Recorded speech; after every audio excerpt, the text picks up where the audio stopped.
Depuis la crise de l'été 2007 et ses conséquences en 2008 et jusqu'à aujourd'hui, nous vivons sur une sorte de volcan financier mondial dont rien, après tout, ne dit qu'il ne puisse pas de nouveau entrer en éruption, vu la minceur des régulations qui ont été mises en place. Nous continuons donc à vivre sous un régime de crise, au moins dans le sens financier, mais dans beaucoup d'autres sens. Et quand ils entendent crise, les philosophes aiment bien.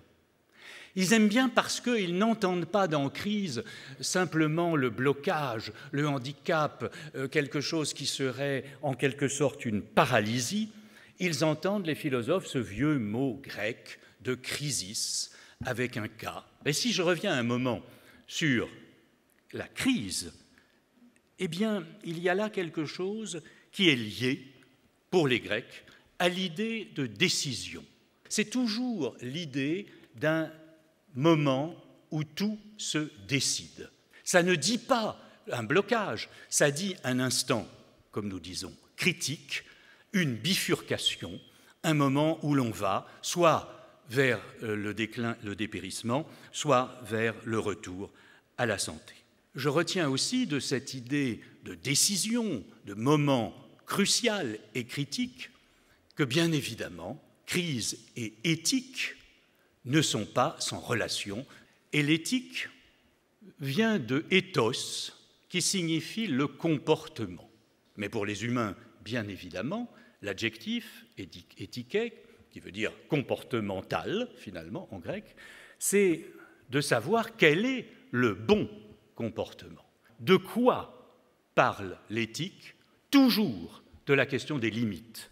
Il y a un nœud, un cœur de la question, c'est le rapport limite-illimité. Et la question de l'éthique est toujours où pose-t-on les limites, au nom de quoi, par qui, comment? Quelle éthique pour les directeurs financiers? J'ai bien conscience que c'est une question cruciale, mais mon embarras est de constater que nous ne savons pas finalement très bien, d'abord, par où prendre cette question. La tâche du philosophe, c'est bien évidemment pas de dicter des règles, ça n'est pas non plus, bien que savoir soit une de vos valeurs, de dispenser un savoir. C'est plutôt de partager une question. Alors, un premier paradoxe, c'est que les philosophes parlent beaucoup d'éthique, presque tous, mais parlant beaucoup d'éthique, ils parlent bien peu d'argent. Ils ne figurent pas, en tout cas, dans la liste des questions canoniques, des grands thèmes. Si ce contraste très puissant existe, c'est parce qu'il y a une très grande proximité, en fait, entre les concepts et la monnaie. Aussi bien le langage et les idées que l'argent et les signes monétaires sont institués. On ne les rencontre nulle part dans la nature. Et ce terme de valeur, eh bien, je trouve frappant qu'il signifie à la fois les valeurs fiduciaires, financières, boursières, et les valeurs morales. Alors, je crois qu'au lieu de se dire que cela s'oppose radicalement, il me semble que ce qui a du prix et ce qui est sans prix, la valeur financière, la valeur morale, s'opposent certes, mais sont en même temps reliés, comme vous pouvez opposer et relier le recto et le verso d'une feuille de papier. Il faut qu'il y ait des gens qui vendent des savoirs, il faut qu'il y ait des sophistes pour qu'il y ait, par contraste, des philosophes dits hors marché. Et c'est parce qu'il y a des gens qui se font payer pour vendre finalement des idées, quelles qu'elles soient, et peut-être des idées fausses, qu'il y a des vertueux qui, par contraste, peuvent ne pas se faire payer pour des vérités qui sont sans prix. On se trompe humainement, très normalement, nous tous, en confondant le moyen et la fin. L'argent, c'est un moyen extrêmement puissant. Mais s'il nous fait oublier vers quoi on va, à quoi il doit servir, à quelle fin on souhaite l'utiliser, alors on confond les objectifs. Et comme l'expansion monétaire est par définition illimitée, se réintroduit la question de l'éthique comme limite. Je vais vous tenter de vous rappeler très rapidement que éthique, ça ne se dit jamais en un seul sens. Il y a 3 registres, il y a toujours 3 niveaux de l'éthique. La première conception, c'est ce qu'on a appelé l'éthique des vertus. C'est quoi? C'est des qualités personnelles liées à des comportements dont la valeur est partagée. Chacun reconnaîtra ou dira que les qualités personnelles d'un chef d'entreprise ou d'un directeur financier sont importantes. Le sang-froid, l'intégrité, l'honnêteté, être quelqu'un sur qui on peut compter. Quelle limite ça rencontre? Eh bien, ça rencontre comme limite qu'on ne peut pas compter uniquement là-dessus. Et donc, il faut passer, bien évidemment, à un autre registre de l'éthique, c'est l'éthique de la loi.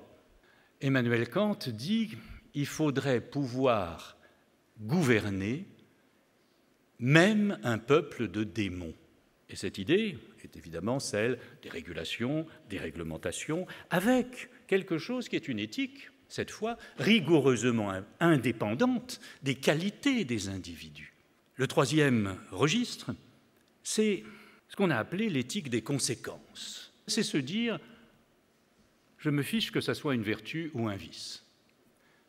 Je me moque aussi des illégalités.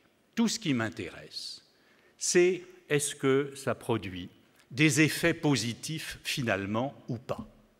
Il reste à se demander comment appliquer plus précisément cela à l'économie. Parce que économie, d'où vient ce mot? Il vient du grec. Il vient de oikos, la maison, écho, ça signifie la maison. Et puis nomos, la loi, la règle. Qu'est-ce que c'est une maison pour les Grecs? Ce qui s'appelle maison en grec, c'est 3 choses en même temps. 3 choses en même temps absolument corrélées les unes aux autres. D'abord, effectivement, un bâtiment. Mais le second sens, toujours collé au mot, c'est la propriété.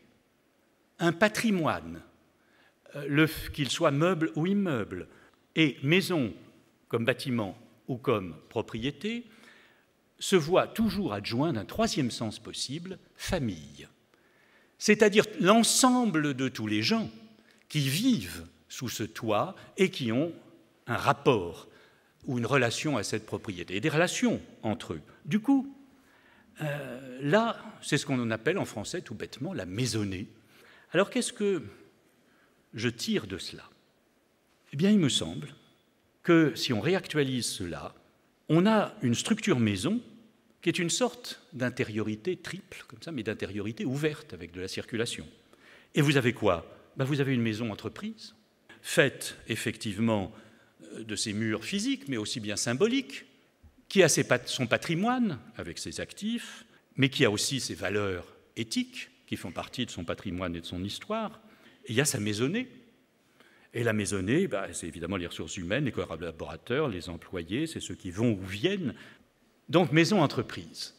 Mais je pense, et l'écologie, c'est aussi une histoire d'oikos, c'est le même mot, l'écologie, l'histoire que nous avons une planète qui est notre maison de l'humanité. Je crois qu'il faudrait à ce moment-là réfléchir sur la maison monde.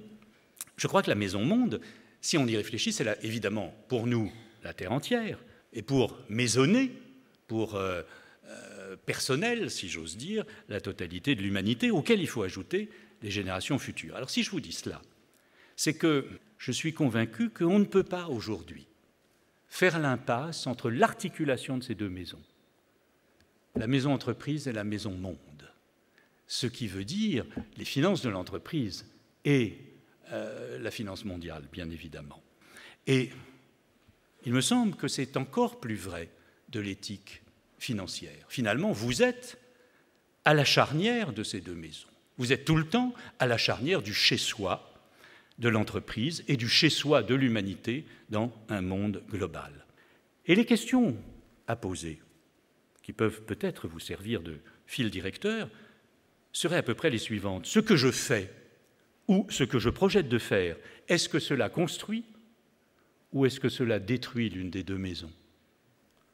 De quelle manière? Avec quelle ampleur? Quelles conséquences? Où est ma marge de manœuvre? Et quelles sont les limites que je choisis de m'imposer ou de ne pas m'imposer?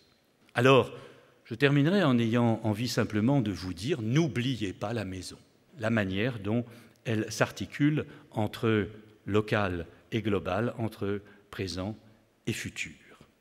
Il n'y a d'éthique, en fait, que sur mesure. Les principes, ils sont toujours généraux. Les réponses, elles sont toujours au cas par cas et concrètement. Parler de l'humanisation du monde, c'est parler de la transformation par nous du monde en une maison. C'est parler de ce qui s'appelle aussi l'œcumène, il y a le même racine oikos dans œcuménisme, dans œcumène, la terre habitable. Humaniser le monde, d'une certaine manière, c'est maisonner, comme auraient dit les vieux Grecs, le monde. Et là, l'argent a son rôle à jouer, et bien sûr, vous tous, selon l'éthique que vous avez à choisir. Merci.